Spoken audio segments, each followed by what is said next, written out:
So apo tatasvika kwaGutu kwazvavahera. Guys, long time. I was busy. Tazokuratidza mamwe mavideos atakatora hobo behind the scenes.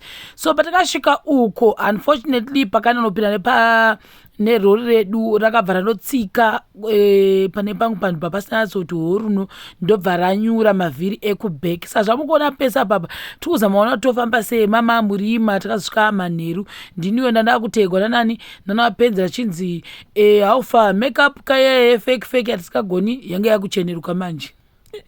Guys, you don't understand this. Kuma-construction kunonetsa makeup hamuzviona kononda kuti wange munhu anomwa madota hamababata kana kuti titi mamakeup acho ndo asingapindirani neenvironment ameno saka takaita almost 2 hours vachizama kuti vabude panhu pavanga vakati vakanyura pachoni vakambotora mapiki vakambotora mafoshoro vakatora mabhembe ekubhemba panhu kuti vagadzire imwe njira. Rori rikati unonyeba rori ndokuramba kuti sei kubuda paranga ranyura.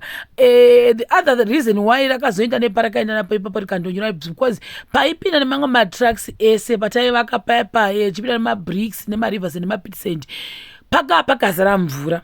That was last week handi patikaenda ikoko apa tataumune another week, so it's more than 7 days ndofunga tabva ikoko kana singaresvi kwana ikuratidza ndokumhiri kwasara truck ikoko kwanimozviona. Saka ndobva driver wayata panhu patoda kupinda napo abatoiti ende paitoratidza kuti pamwe pacho paakazopinda napo pakaita kusara pakaita kudzaka kuti tsindirika chaiko ndobva wati ngatichina nekumwe kuchikuita kuri nani pakundoda kukona kudai ndo pakabva padii panyura rori. Saka neapo ndandava kuzodangwana navapedzi achinzi uyembotaura nemunhu kuti tinogona kuita here kuti tipinde kana kuti kwete. Rikabva ndatoenda zveshuwa kuno witnessa kuti tione kuti zvakamira sei tikati mbomusoftai kanongomusofta sei kana rori sikagoni kuda sei kubuda. Ndobva zvambonzi tapudza timba bataitapudza timba inge yakawandisa bataitapudza timba bataitapudza still timba iya rori rakaramba kubuda. Vanhu vakati ndo manje richazobuda sei mori pusha. Guys, takasvika around 7 8 9 10 vanhu vati ngatitange kuoffroad vambo offroad kana ngambozama kutindiswa rifambe rikaramba. Guys, takatraya zvese ramunofungira takazama zvikaramba. Zviono zvatosangana suru takabva kusaiti yekunhorwe kuma9 zvitaka kuno takuda unosimbisa driver kuti pinda driver unyure don't kutya driver mozviona ndikaita project manager wenyu ndomiramira kuti zviite toridza face zvewe ndikaita project manager nechimiramira ndichisimbisa ona so sepa panenge akuzengera manje uzobva netimba uko vanhu vamwana mawani tikutowata vanhu kuti wese vachifamba mawani chaiyo pesa ndopana ndichityira kuti pamwe hapapindiki kana kwakanaya pamukona pane matsimba pesa.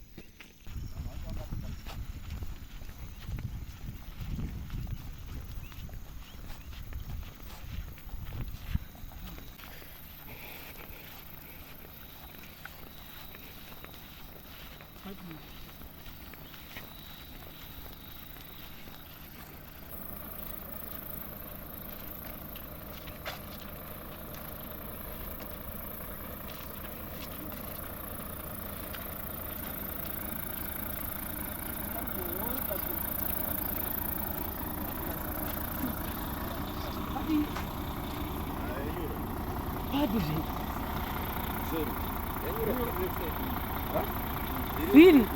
Pane rukova?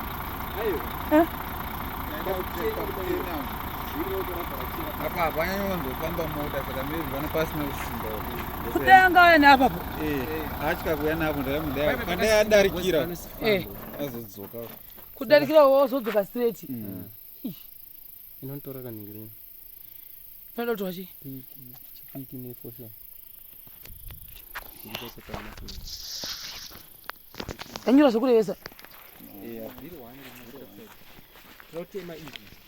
Zvikira izvi. Rakona ya baba. Inazoti gutu ndikati kuchichaitika zve. Fambisa kula manje. Uya nechipiki netuma chavhete.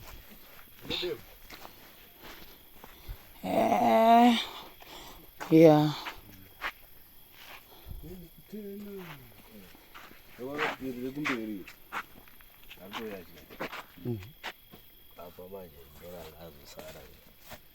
because iri harina nenge vanaonyora rangatodarika ranga ratova kunokwa Rakatoenda. but iri opa mamboda kurivhesa pakurivhesa vadaida kutoditirai kutodzoka uku because uku kwamusisiri kuendera asi dai tatazviziva yaienda because iratombotsika apa because ratombo pakurivhesa ndoparazoremewa varemerwa napa saka tikabvisa izvi tovhurwa apa ndotisaya kuenda mberi sezvo iri rakatsika pakati simberi totanga ratombobviswa apa madhaka ayo wada kuti mafoshoro nekubvisa zvose izvo yakaremewa yakasenga zvewe kuzoti pana pangunisana popaona kusoti